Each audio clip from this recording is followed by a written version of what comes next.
On behalf of Center for Organizational and Teaching Excellence, I would like to welcome everyone. Thank you for joining us today. We have faculty from two divisions today, first year foundation and arts, behavioral, social sciences. We are planning to spend the next 3 hours discussing and sharing ideas on best practices in online teaching. In order to increase the efficiency of this talk, we are dividing this major topic into 3 subtopics. I would like to thank our panelists today. Van Piercy will be leading the discussion on best practices in D2L course design. I would like to make a request to the audience that due to the limited time and our focus, we are aiming to discuss basic D2L functionality during this meeting. However, COTE already has developed numerous workshops and tools for that purpose. I would like to encourage everyone to use these already available resources in the COTE website.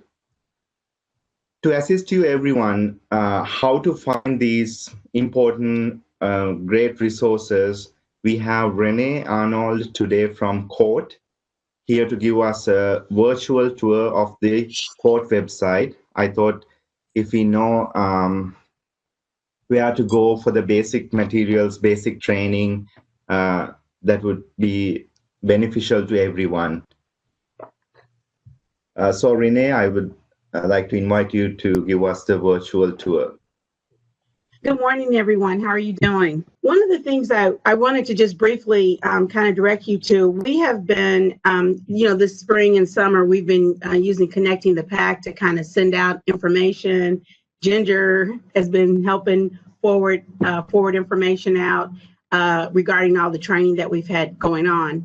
We have since updated created a special page on the COTE website. You can get to the COTE website, through lonestar.edu/COTE. And so, of course, you have the main website. You have not been there, that has all of our information on it. And we put the upcoming workshops on the front. But the most important thing that we really want to point out, and this is constantly growing, is our faculty online training. And as you can see, we have at the top event online teaching, online learning. We put Harlan's virtual pop-up office in there, D2L, and technology support. And our goal is to create a kind of a one-stop for faculty for the online to help. We know that there's information everywhere, and I apologize, my lawn care, they're cutting the grass. So if you hear that, I apologize. But we are, this page here is, the goal is to, so say for example, today, right now, you have the best practices in online teaching. This is going to get swapped out today with upcoming teaching we have for next week.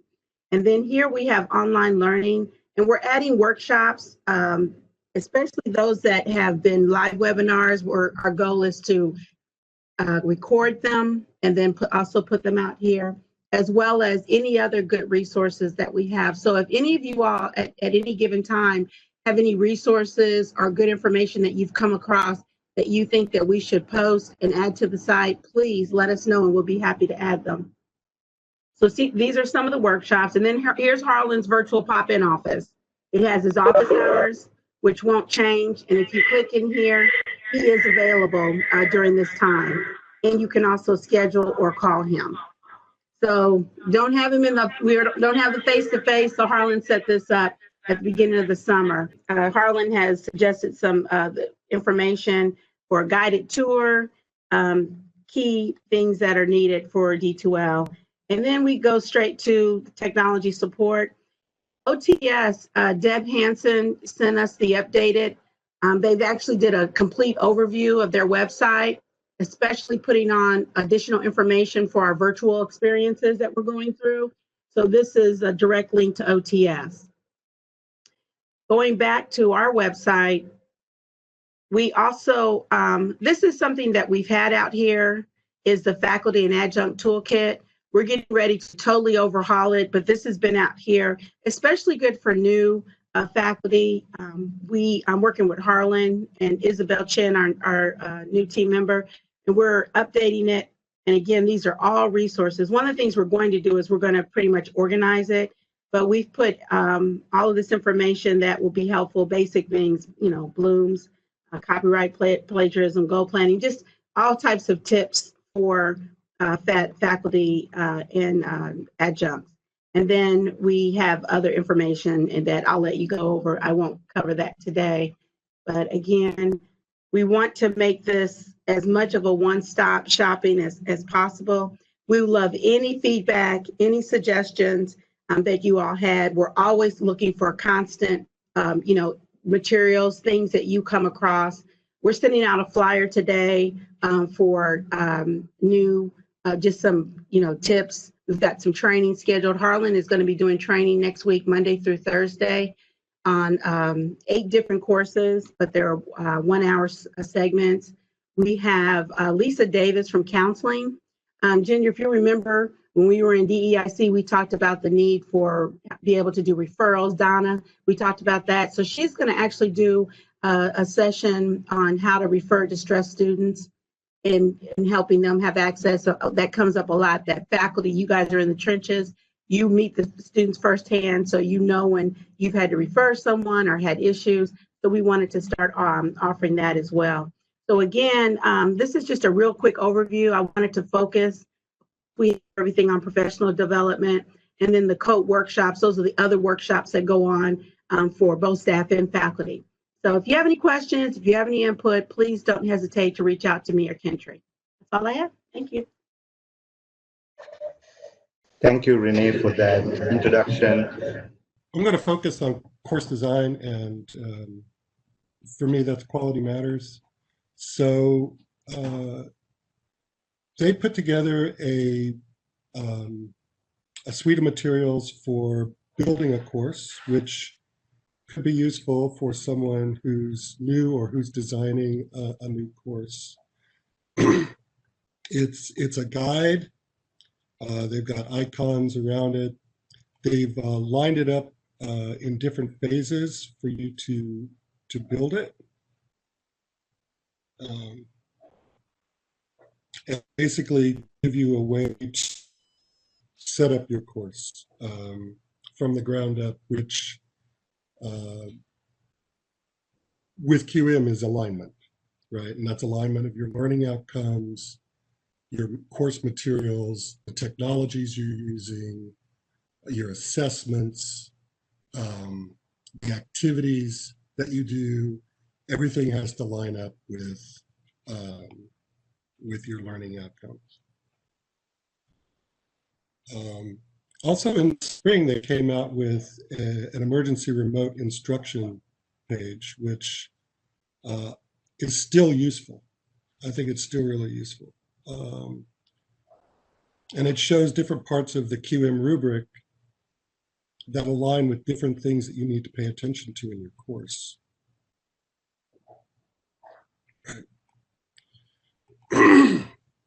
And then you probably are all familiar with the QM rubric.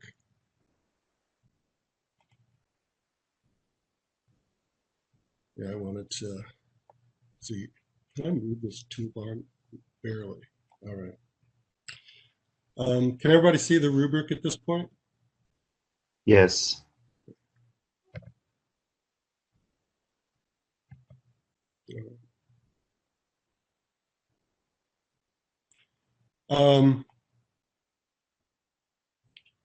It seems like when we're talking about course design at our campus, we focus a lot on General Standard 1.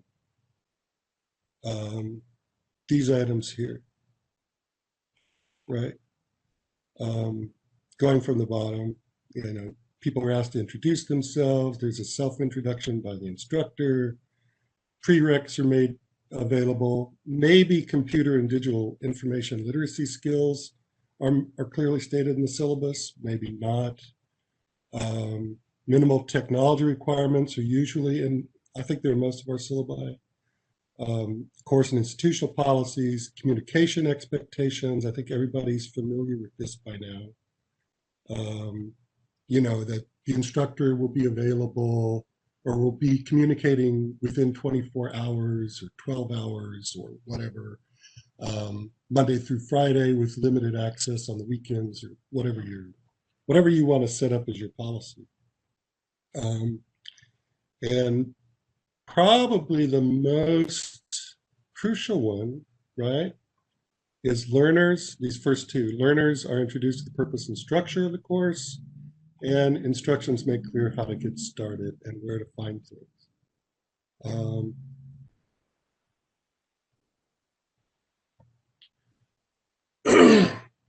So what I thought I would do today is look at a couple of different courses. One that's in pretty good shape and one that's not. And ideally, we could have a little discussion, a little Q&A about some of the components of these courses. Does that work for everybody? Yes. Yes, discussion sounds great. Okay, good. Thank you, Corey. And Asitha, if you could just go ahead and verbalize whatever comments float through. I see them for about 2 seconds. And it really helps me to feed off of what's going on in the group mind, okay? Okay, I'll let you know. Otherwise, it will just be a dry march through courses, and I'm not sure that's so fun. I agree with you. This is my wife's technical communication course, okay? And when I did my tour of my course, without even showing this course, it outshone my course. So I thought, well, we should show this course. So, what's so special about this course? I think an attention to detail. It's been through a few iterations. So first time you put a course together, right, there may be some things that need refinement. On her course overview, she's just got the first page of her syllabus, but it includes contact info, right? And course materials, learning outcomes, title and section, so basic information here. And if you recall from the rubric, she's got to start here, right? Well, what do we do in her start here? Now, there's some navigational features in QM, or I'm sorry, in D2L that are, that students just have to get used to. So one is we've got this folder for start here. Then we've got a video on how to get started in the course. So which one of these do we do first? Well, I guess I'm a student, right? I'm going to click start here, right? And what I get is a list, right, of things I need to do. Now, one thing to pay attention to is that these aren't raw links, they're hyperlinked, right? And you'll note that the hyperlinks are underlined, which means that for emphasis, we do not use underlining, right? We use italics, or maybe bold, right? I think that's clear enough. And you can see, is this all visible on everybody's screens, or do I need to like zoom in? Yes, we can see clearly. Okay. In my end, if anyone feel like it's not visible, please let us know. From my end, we can see it clearly. I can read the content. Any comments or questions coming through, Asitha? I think Corey, yes, Corey is saying that the start here tab is a great idea, and I feel so dumb for not having actually written that in the past. No, it's okay. No pressure. No worries. Now, one of the navigational features for this is for D2L, right? As we get this cookie trail here, we get the nav bar, which is not a cookie trail. we get the title of the course, right? So I'm kind of working up the hierarchy backwards. That's just how I do it, I guess. But then we get these navigational arrows. Well, okay, so what will, let's see, I can expand this. Oh my gosh, okay. And I lost my, okay, so let's see.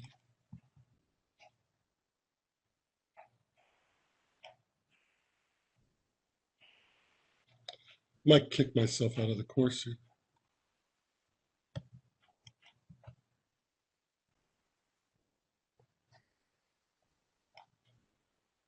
Okay, I didn't. Good. Good. But these, we get these navigational arrows to move us around. Now this will go to the next item that was in the folder, right? So if we go to the cookie trail, we're back to the folder, right? So I don't know about you. I think that that's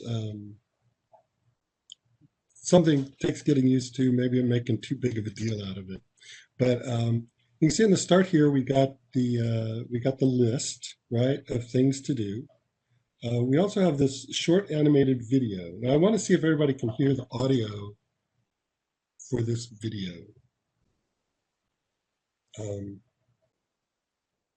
Short animated video that reviews what you need to get started, as well as some course policies. Okay. Can you guys hear that? Dan, We don't. you're gonna need to, under share your screen, there's gonna be an option Yeah. to enhance your video, your video. So go to share content again, like you Yeah, did. yeah. Then So audio optimize connection. for motion video. Do you see a option? That sounds really cool. Let's see. I don't see an optimize. I see audio connection, speaker, microphone, camera. It's at the top. No, once you hit share content, Yeah. you should get the, and then once you select what you want to Okay. share, it should give I you an gotcha. option. You got it? I Okay, great. gotcha. Great. All right. So I selected optimize for motion and video.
Is everybody able to hear that, or? That was great. Yeah, Okay. it was awesome. I thought the little bot was really cute. I love Biteable. And so expressive of every little problem that could come up in a course. And it was short and sweet, to the point. Yes, I think that's really key, that these things cannot go on for too long. So let's see, the next thing she's got is it looks like she's got her syllabus. I recommend you download it, put a copy for your reference, schedule's updated. Okay, so let's take a look at this real quick.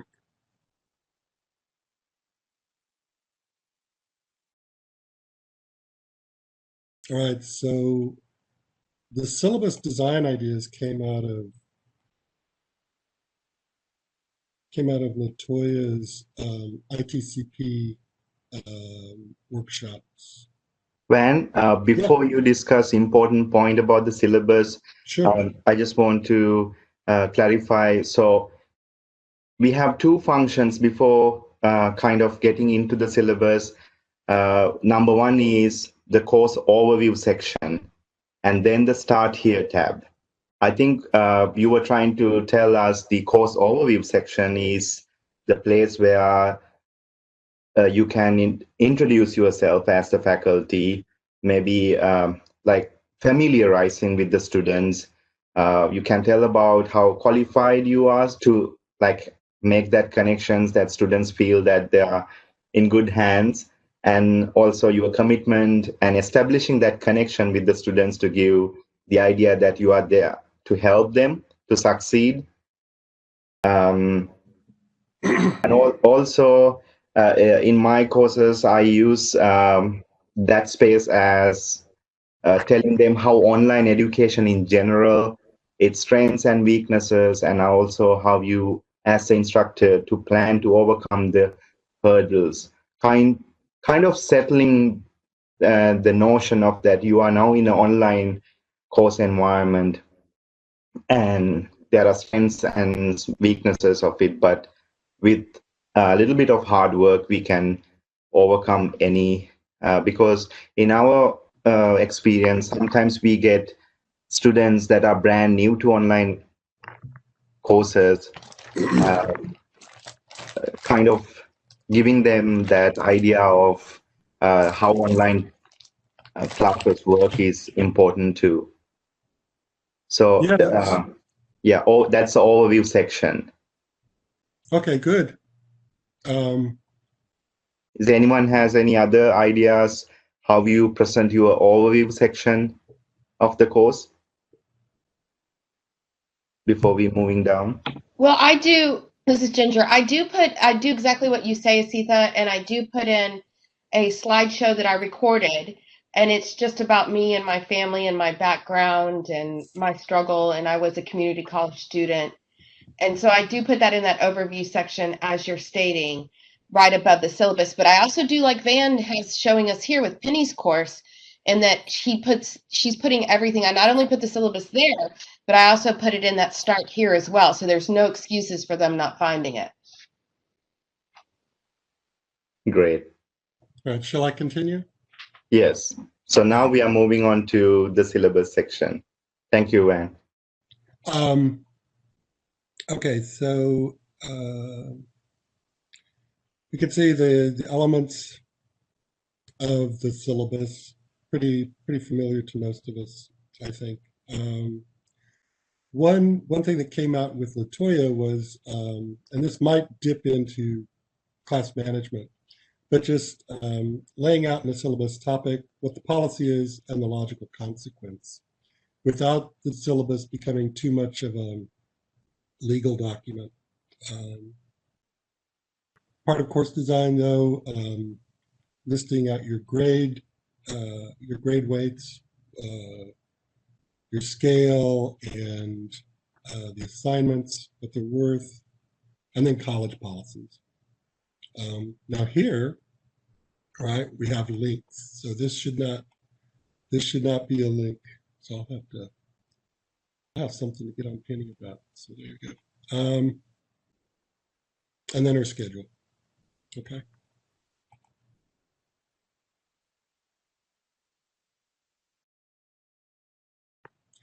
Now she also has a course tour and a frequently asked questions, which over time you'll build those up. She's got a remind invite. Everyone's familiar with what remind is, I presume. And then a questions thread. So after a few iterations of your course, you save up all the questions that come in, and then you refine those for your fact file. I thought we'd take a quick look at her tour. You guys able to hear this, everything? Hi, and welcome to a quick Yes. to our English 2311 Technical Communications course here in D2L. So here we are on the course homepage, and you'll notice in the center the announcements. There aren't any today because the course hasn't started as the point of time where I'm recording this video, but there will normally be at least a couple of announcements a week, and you'll find them here. It'll be important to pay close attention to those. Next, you will see the calendar section on the course homepage, and it lists all of the upcoming assignments from the beginning of the semester until the end. Also, up here on top are important indicators, such as indicators for email, indicators for discussion forum posts, and other announcements. And you'll see a little orange dot when there is something available in one of these sections, and you want to be sure to check them when that happens. So next we're going to go into the meat of the course, which can be found in the content section. So once you go into the content section, if you click table of contents, you'll get a listing of everything in the course, pretty much. And so you can also access the parts of the course kind of part by part down here in the sidebar. But to go back here to the table of contents, first of all is the Start Here section, which is where you are if you're watching this video right now. You'll also find the course syllabus, of course, and... Okay, so I think that gives you a taste for what she's doing with her tour video. I think that the video maker she used had that stock music, but I think it's pretty hilarious to have the little chill strumming going on during the tour. I don't know, does anybody else feel the same way? Yes, I think Corey shared that Biteable, I don't know. Corey, is it Biteable and Adobe Spark are the best tools out there?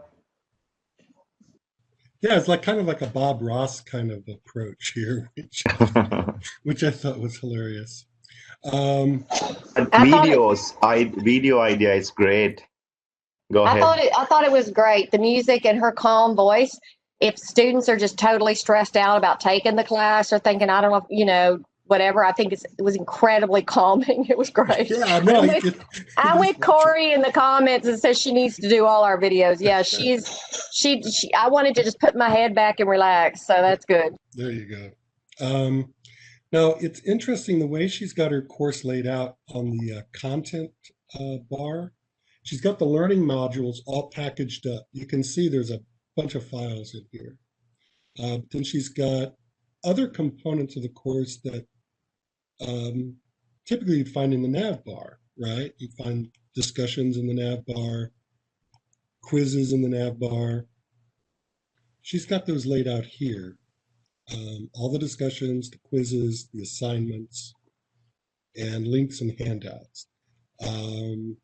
Now, if the course was going for a Quality Matters review, things that would be here would be college policy, student handbook, accessibility items, the different technologies that are used in the course, and privacy statements, all of that kind of stuff. Also, technical help, which is a big deal, I think, in our online courses. I mean, if students need technical help, they don't need to email us first, find out that they needed to, what the number is to call, and then call it. They just need to know what the number is. So I think that helps to take a step out of that. Now, one of the things that happens with Quality Matters is you have to have measurable learning outcomes. Well, in English, the state gave us learning outcomes that are very broad, and I'm not sure are all that measurable. So if you don't have institutional or state learning outcomes that are measurable, you can, as an instructor or a department, lay out module outcomes that are measurable. You can just come up with them. And I mean, I think this is a big lift for a lot of departments to expect every instructor to come up with measurable module outcomes for each of the learning outcomes that line up with what's going on in the department syllabus, I think is asking a lot. So it's really a role for a department. But evidently, she put, from what I'm told, let's look at her assignments. So she's got some different assignments here. She put learning outcomes.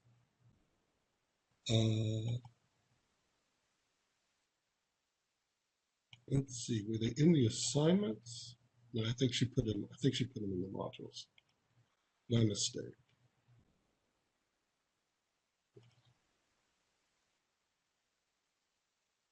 All right. I'm checking our time here. Let's go to module 2. All right. So one place to put those, I think, would be in the description. But in the module overview, let's see. Yeah. So this is a description of what's going on in module 2. And I'm looking for the learning activity alignments. All right. So these are the learning outcomes for technical writing, English 2311. There's 7 of them. It looks like they're numbered across the way here. And each of the items, the materials that are used in the course, the assessments and activities that are used in the course are shown where they line up with each of the learning outcomes, right? I think this is really important from a design perspective so that the instructor can keep the course lean, and you're not just, I mean, we've all done it. It's like, oh, that's a great piece, a great resource, and you throw it into the course. Well, after a few semesters, your course is kind of overweight, or can be.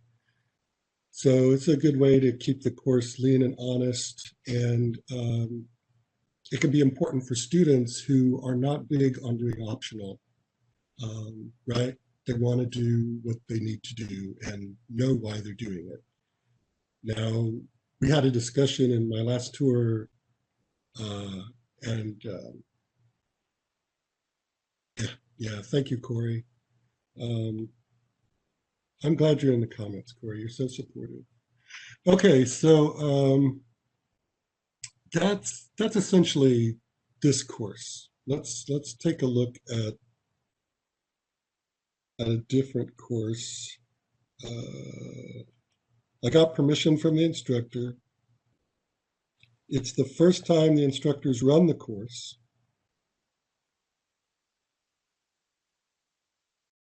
So let's see the announcements. I'm trying to look at what the initial announcement for the course would be. We have a welcome. And the welcome includes dates, mentions the syllabus, length of the course, chapters that are needed to be read, and the instructor's email. So there's some contact information.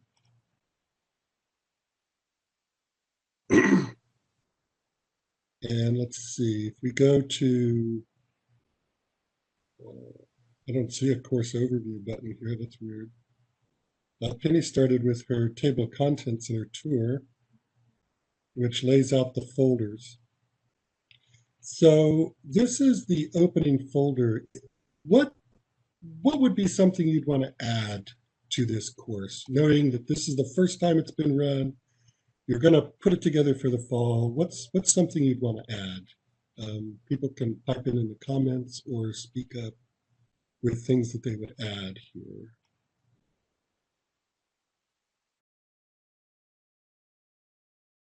I would like to think or see a D12 page from the student's perspective or student's lenses.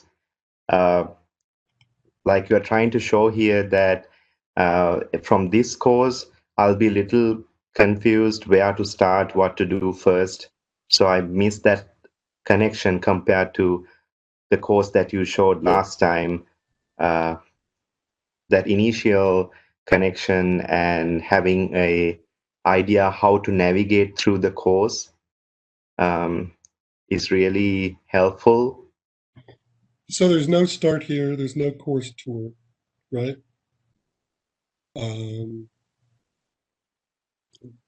I don't see the learning outcomes laid out. Let's see if the learning outcomes are in the syllabus. I'm just acting like a course reviewer here, right?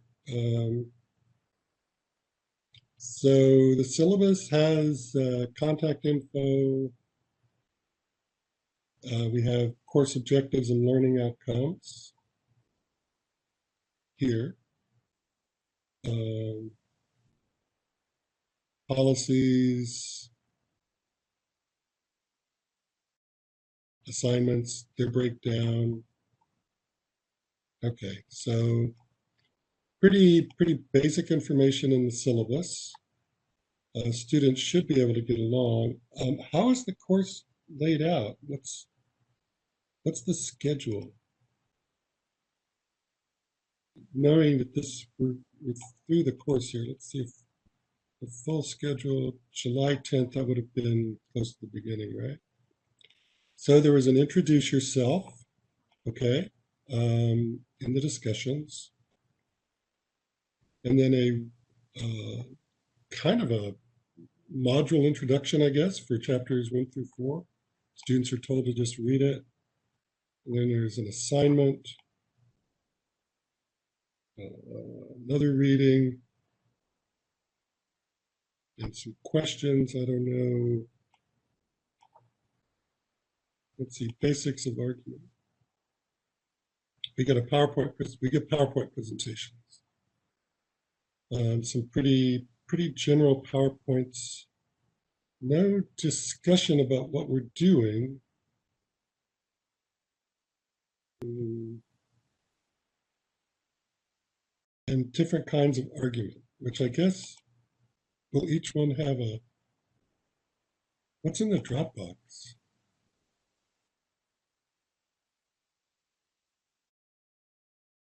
So we have assignments in each one.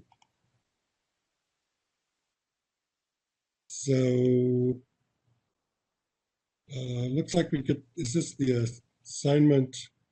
You can see I'm like floundering here as an observer of the course because I don't know where things are.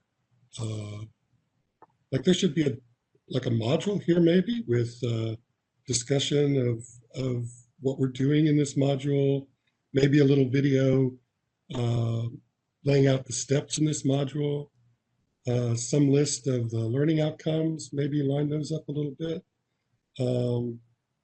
And then I guess this is our assignment, right? Yeah, this is the assignment. And we get dates and requirements. Okay. So not too bad there. But you can see just the lack of orientation makes it difficult. Whereas organizing, I mean, each one of these could be a module, right? Or if they're the assignments in the course, organize the course by the assignments, I guess would be one way to do it. And then each assignment has lead-up material, including brief lecture, discussion of the assignment, checking to see if discussions are used in the course. And there are discussions. So let's see. Somebody's mic is on.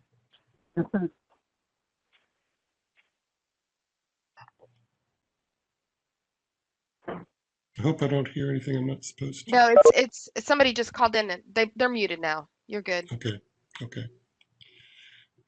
We'll take a look. We've got just a few minutes. We'll take a look at one more course. So this is the course I did the tour of. If you've been here before, I apologize. I just wanted to show a pretty pretty basic instructor intro. So this would probably pass muster on a QM review, but there's not much to it. It's just a picture of the handsome instructor and then a list of things that need to be done, and reminding students about the nav roller. One other thing that I would like to point out with this is the extensive folder on the learning outcomes. I think a lot of this is really for the instructor. I'm not sure how much the students will use this. They might use some of it. I think the way Penny did it with in the module overview, I think is a smart way to do it, because it was pretty short and sweet, and students could quickly see why they're doing what they're doing and understand it.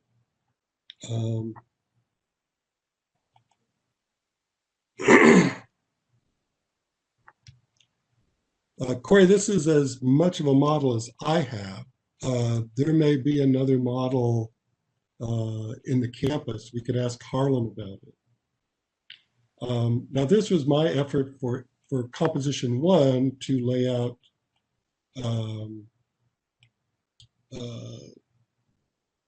module level measurable outcomes for each of the 5 in bold.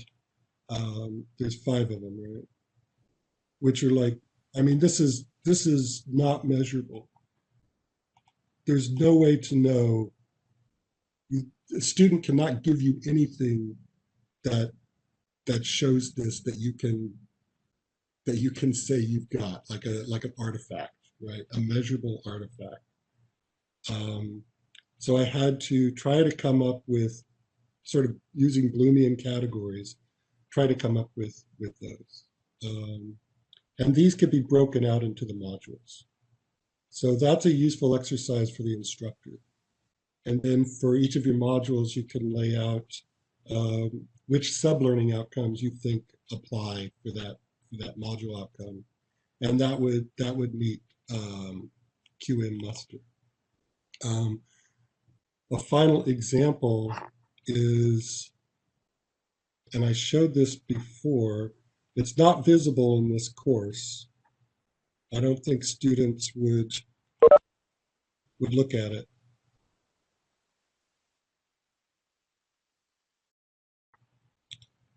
Let me see if I can.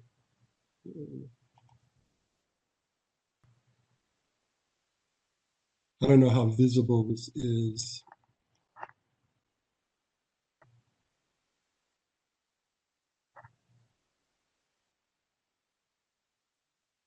But looking across the top here and highlighted in yellow, you can see it's organized by module, what the topic is, the course objectives from the state, laid out and numbered, the module objectives numbered, and they're all measurable. These are all pretty low level, identify. Write reflectively. I don't know, there might be some debate on whether that's measurable. And then the activities that are done for each of those, the readings, the assignments, and then the assessment. So again, from a design perspective, this is really useful to do, but this is a pretty heavy lift. And I think Donna made the point in the last tour that anytime an instructor wants to change anything here, you've got to redo your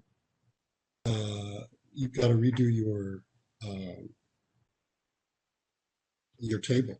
And I thought I'd show this because it's fairly intimidating.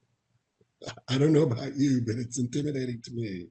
Right, here's module 2, and everything, every atom of the course is aligned. Right now, I don't know how many of us do that. This course that was aligned like this was got the Quality Matters approval. So, again, that's a lot. And I don't think students would read a document like this. But if it's in your course and students wanted to take a look at it, they could maybe come to appreciate some of the care and well, just some of the care that's put into your course. And that's probably a big engagement issue. So anyway, are there any questions, Asitha, at this point? I think this side-by-side view of good practices versus not so good practices is really great. I really like your the module idea, which like navigating. I would like to point out something that came up yesterday, that whatever your syllabus follow, use that terminology. You may have another term for it, maybe units. You will describe it in the syllabus as unit 1, 2, 3, 4, 5. If it is that way, make sure that you follow that same terminology, because more lesser guesswork for student is going to be easier for both sides, less confusion. So one point that came yesterday was make sure whatever the syllabus pattern approved by your division, do that and kind of use the same terminology. You may be doing the same thing, but make sure that it matches with the syllabus, so that when students go back and forth with the syllabus and looking at the D12 page, they know what to what to relate to, and things like that. Any other ideas what you think it's great and what you learned from your experience? Please share. We have about 2 minutes before Ginger start the course management.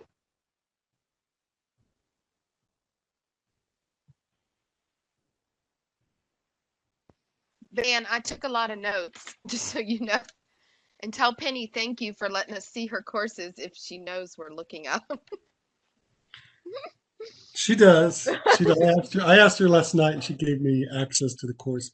Also, the course that wasn't quite up to snuff yet, I emailed that instructor last night, and he gave me his permission. He said he didn't think it was all that special. I said, well, I'm not going to use it just to brag about it. So. Well, that was nice of them to let you do that. 'Cause I do ask that for students too. And I just say, can I use it as a student sample? And they're a little confused. And I'm like, to show what we can improve upon. There you go. There you go. I agree with that. And having the course learning objectives, that is the best way for students to be aware of the learning process. And we, in sciences, we have that problem and different ideas whether students really read the student learning objectives. They just want to dive into what they want to know for the exam. But I think there are always students that appreciate that, like knowing the learning, be mindful about what you're learning rather than just follow. It's a great idea. In that way, it is really helpful for the instructor as well. You can make sure that your assessments really match with your content. Because sometimes we get the complaint from students that, okay, I studied really hard, but the assignment looked like different. So I think having that clear set of learning objectives and being able to match those learning objectives when you create your assignments, that's a very open connection right there. To reduce any confusions on what to study. Thank you so much, Van. We can spend 1 or 2 minutes if you want to share any thoughts with Van's presentation. Please do so before we moving on. Thanks again, Van. It was really helpful to see those comparative way of looking at the course D12 pages.